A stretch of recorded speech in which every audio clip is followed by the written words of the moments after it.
Students, आज ADP everyday science में जो टॉपिक हम पढ़ने जा रहे हैं वो है क्रोमोसोम्स का।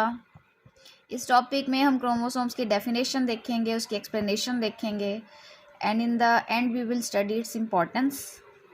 तो चलें देखते हैं सबसे पहले कि क्रोमोसोम्स होते क्या हैं। क्रोमोसोम्स सेल के न्यूक्लियस में पाए जाने वाले थ्रेड लाइक स्ट्रक्चर्स को कहा जाता है। क्रोमोसोम्स एक्चुअली धागेनुमा साख्तें हैं जो सेल के न्यूक्लियस में पाई जाती हैं, ठीक है। और क्रोमोसोम्स के अंदर जीन्स हैं। जीन्स जो हैं, genes are located in chromosomes. Genes क्या हैं? जीन्स आर हेरिडिटरी मटेरियल और they are passed on from parents to offsprings and from offsprings to they are passed on to later generations. तो हम कह सकते हैं कि क्रोमोसोम्स आर हेरिडिटरी मटेरियल। आप जानते हैं कि क्रोमोसोम्स जो हैं वो सेल डिवीज़न में बहुत अहम किरदार अदा करते हैं। और माइटोसिस और मियोसिस, अगर आपने सेल डिवीज़न पढ़ी होगी जो science students specially, chromosomal study जो है वो सबसे ज़्यादा आसान ड्यूरिंग इंटरफेस, जो कि इनिशियल स्टेज है सेल डिवीज़न का। इंटरफेस के दौरान क्रोमोसोम की स्टडी करना सबसे ज़्यादा आसान है क्योंकि they are the most prominent at that stage. तो आपकी जो एवरीडे साइंस की टेक्स्ट बुक है उसमें इसकी डायग्राम तो अवेलेबल नहीं है, लेकिन अगर आप नेट पे सर्च करेंगे तो आपको मुख्तलिफ इसके इमेजेस मिल जाएंगे। बहरहाल मैंने ये हैंडमेड डायग्राम बनाई है, इसमें से मैं आपको समझाने की कोशिश करती हूँ। और इसके 3 पार्ट्स हैं जो क्रोमोसोम के वो इन्होंने नहीं बताए हुए बुक में, तो ये आप अलग से नोट डाउन करेंगे। अच्छा, क्रोमोसोम्स की ये खासियत है कि ये जोड़ों की शक्ल में पाए जाते हैं। They exist in the form of pairs. जैसे, और हर स्पीशी में इनकी तादाद फिक्स होती है। जैसे ह्यूमंस के अंदर there are 46 chromosomes, in chimpanzee there are 48 chromosomes.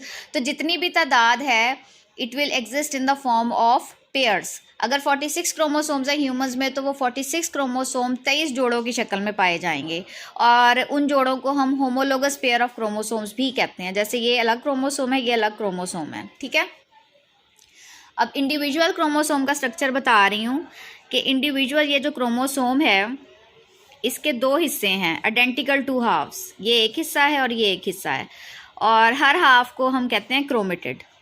So a chromatid is one of the 2 identical halfs of a replicated chromosome, ठीक है। इस एक हिस्से को क्रोमेटिड कहेंगे और इस एक हिस्से को क्रोमेटिड बोलेंगे। और ये दरमियान में जो आपको बॉल नज़र आ रही है इसको बोलेंगे सेंट्रोमेयर, ठीक है। सेंट्रोमेयर वो स्ट्रक्चर है जो 2 क्रोमेटिड्स को जोड़ के रखता है। A centromere is a structure in chromosome that holds 2 chromatids together. उसके बाद ये आपको डार्क शेड के एंड्स नज़र आ रहे होंगे, these are called telomere. A telomere is the end of a chromosome. इसका फंक्शन क्या है? It protects the chromosome from damage. ये क्रोमोसोम को डैमेज से बचाता है। ये जो सिरे आपको नज़र आ रहे हैं डार्क शेड के, दीज आर टीलोमेयर। तो चलिए हम बुक से देखते हैं। अब बुक से आपने इसे कैसे प्रिपेयर करना है। सबसे पहले तो इंट्रोडक्शन में इसकी डेफिनेशन दी गई है। The nucleus of each cell contains a number of very small thread like structures called chromosomes. यहाँ तक इसकी डेफिनेशन है। The term chromosome was introduced into scientific vocabulary by Waldeyer in 1888। सबसे पहले ये जो टर्म यूज़ की थी ये साइंटिस्ट वॉल्डियर ने की थी। Each chromosome consist of hundreds of molecules of nucleoproteins called jeans. हम पहले पढ़ चुके हैं कि क्रोमोसोम के अंदर जीन्स पाई जाती हैं। In the nucleus of the cell the chromosomes are present as 2 identical sets which pair off, ठीक है। क्रोमोसोम्स जोड़ों की शक्ल में पाए जाते हैं। Each pair consisting of 2 identical chromatids. ये क्रोमेटिड्स है, क्रोमोसोम नहीं करना हमने, ठीक है। जैसे मैंने आपको इस स्ट्रक्चर में बताया था कि एक क्रोमोसोम के 2 आइडेंटिकल हिस्से होते हैं और हर हिस्से को हम क्रोमेटिड बोलते हैं। Chromosomes are hereditary material. यहाँ पे इसका जो बेसिक फंक्शन कह लें, इसकी इंपॉर्टेंस कह लें, एक लाइन में छुपी हुई है कि chromosomes are hereditary material and they can be studied during cell division. अब नंबर एंड टाइप्स की बात करें तो मैंने बताया है कि हर स्पीशी में क्रोमोसोम की तादाद फिक्स होती है, और इन केस कि अगर वो तादाद में कुछ गड़बड़ हो जाए तो एबनॉर्मेलिटीज़ अकर।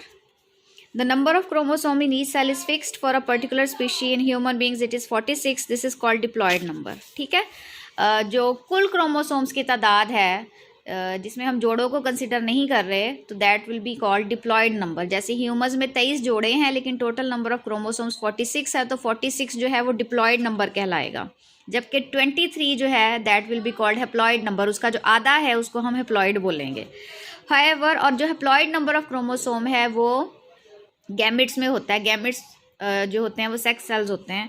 इन स्पर्मेटोजोआ मेल के सेक्स सेल्स को गैमेट्स को स्पर्मेटोजोआ बोला जाता है और फीमेल के सेक्स सेल्स यानी कि गैमेट्स को ओवा बोला जाता है। The number of chromosomes is only half the diploid number that is 23। This is called haploid number. Total chromosomes के हाफ को हम हेप्लॉयड बोलेंगे और टोटल क्रोमोसोम्स की तादाद को हम डिप्लॉयड बोलेंगे।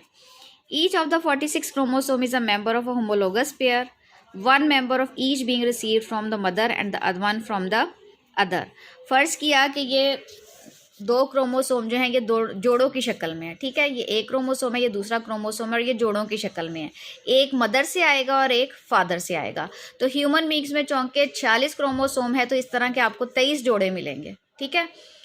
उन 23 जोड़ों में से 22 जोड़े जो हैं वो सेम होते हैं बोथ मेल एंड फीमेल में, और उन जोड़ों को हम सोमैटिक क्रोमोसोम्स कहते हैं, ठीक है।